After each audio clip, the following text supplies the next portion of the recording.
Alam mo yung gusto mong gawin, pero di mo ginagawa. How come? Marami sa atin seem to know ano yung mga dapat nating gawin logically. However, something gets in the way at hindi natin siya ginagawa. Hi, I'm Coach Max.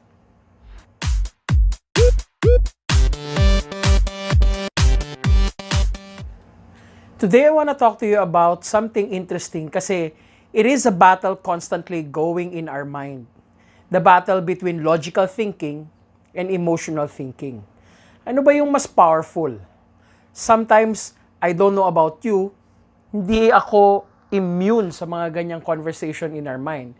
Because based on research, marami sa atin alam ang dapat gawin pero hindi natin ginagawa because emotions are more powerful than our logical thinking. And how do I know na totoo ito? Just think about this quarantine experience na lahat tayo pinagdadaanan right now.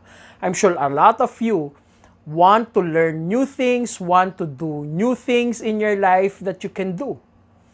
Pero, how come yung desire to watch Netflix, desire to just sit, sleep, and do nothing, laging nangingibabaw sa ating desisyon. Emotions. Emotions are very powerful. And today, if you think about it, how do you manage emotions kung mas powerful ito than logical thinking? I guess one of the profound ways to be able to do it is to take a look at this seemingly very simple concept called self-discipline. Ano nga ba yung self-discipline? Discipline can mean a lot of things. Ang concern ko dyan, anong ina-associate mo when you talk about discipline? Oftentimes, people are scared of discipline. Lagi nating na-associate ito with maybe growing up, being spanked. Being disciplined means a lot of rules, a lot of things na hindi pwedeng gawin. That's why, as adults right now, pag tinignan mo yung konsepto natin sa discipline, automatic response natin would be to shy away from it. Now, discipline is nothing else but a simple word to me that can be defined as the commitment to do something regardless of how you feel about whatever it is that you want to do. Maybe, if you change your belief system or paniniwala tungkol sa definition mo ng discipline, then self-discipline will be easier to manage or to do. To change about your view of discipline per se, you need to be able to look back and think about saan mo ba nakuha itong konsepto na ito? Anong experiences, anong mga narinig mo in the past that allowed you to have a certain identity about who you are right now? Some struggles that are both emotional and logical are actually normal things right now. If you think about it, alam mong dapat mag-exercise, pero how come hindi ka nag-exercise? Alam mong dapat iwasan o bawasan yung pagkain ng masyadong matatamis? How come you still do it? Let me share with you now some tips that help me incorporate discipline into a different mindset that has helped me a lot in terms of my health, wealth, and relationship. Here are some of the things that I do to help manage and create a different mindset about discipline. Number 1, always go back to your identity. Ano ba yung identity na gusto mong i-portray in your life right now?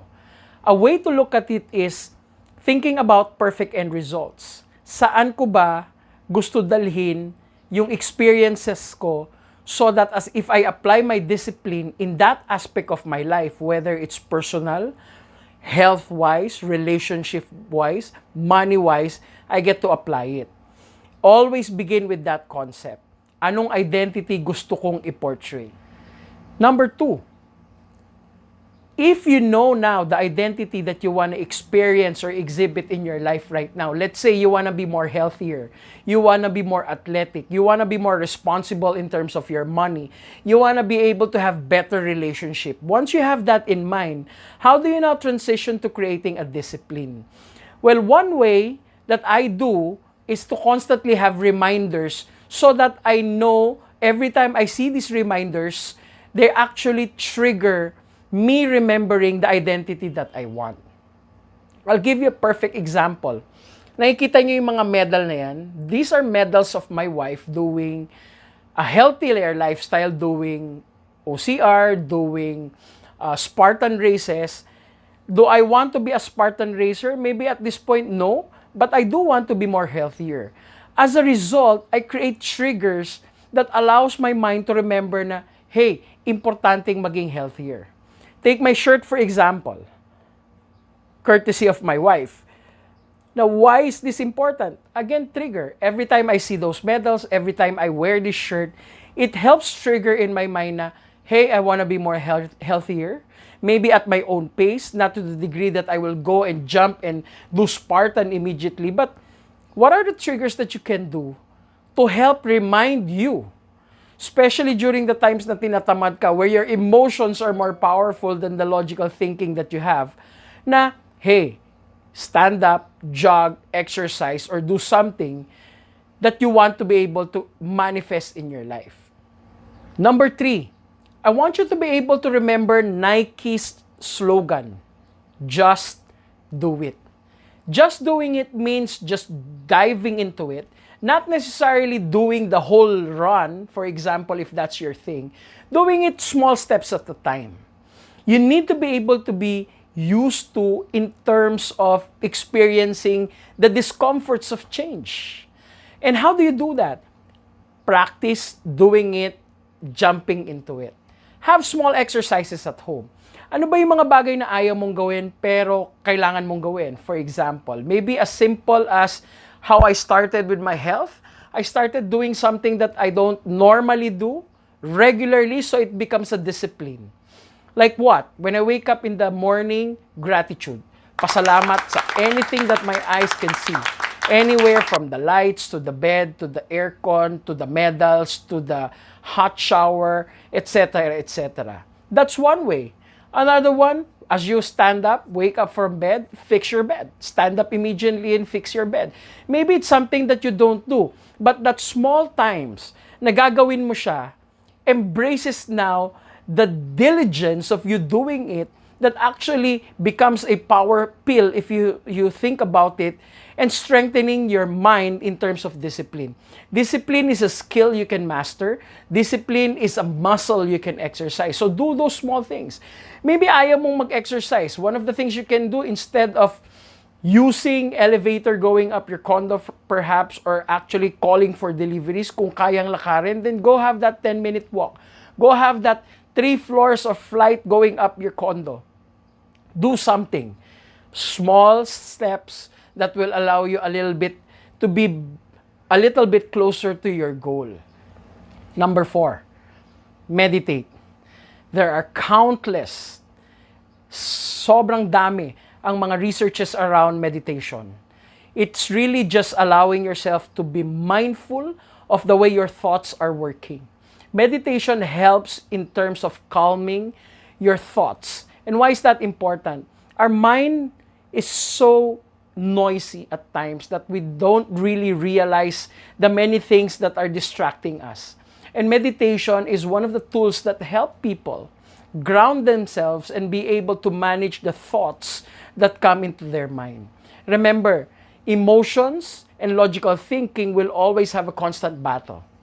And to be able to manage that battle is the art of stillness, the art of being able to calm your thoughts to a degree that you can actually control it to a certain point that you now are more calm, or you are more aware of the choices that you're making. You don't have to do the meditation in terms of how others or gurus do it. You can start with guided meditation. There are a lot of them on YouTube. Simply download, simply go to whatever it is that will allow you to go to that space of relaxation and focus. Start small. Start with maybe 5 minutes a day before, as you wake up, or 5 minutes before going to sleep, just to calm your day. It can be guided in the beginning, and then later on be as normal as it is, that you can actually do it by simply quieting your mind. There's a lot of tools in the internet. I won't go into it, but it has helped me manage the confusion and sometimes the chaos that's happening in my mind. Very important to just go ahead and practice stillness. Whatever that looks like for you, just do it. Number 5, enjoy the process. This is a lifelong challenge that I'm telling you right now. I know because it is for me. Sometimes all of these changes that we want, gusto natin instant, gusto natin agad-agad. It doesn't happen that way. And so, commit to self-discipline no matter how long or even if it takes you a lifetime to do it. I kid you not. The benefits of self-discipline can be manifested in all areas of your life. You can manifest it, like I said kanina, in your finances, in your health, in your relationship. And so, doing it may take us a lifetime. Ako, I'm prepared for that. But the good news is, if you do it a step at a time until it becomes a habit, then bliss happens to all of us. Remember, success indeed is a habit. I hope these 5 things allowed you to embrace the concept of how to deal with your emotion and your logical thinking.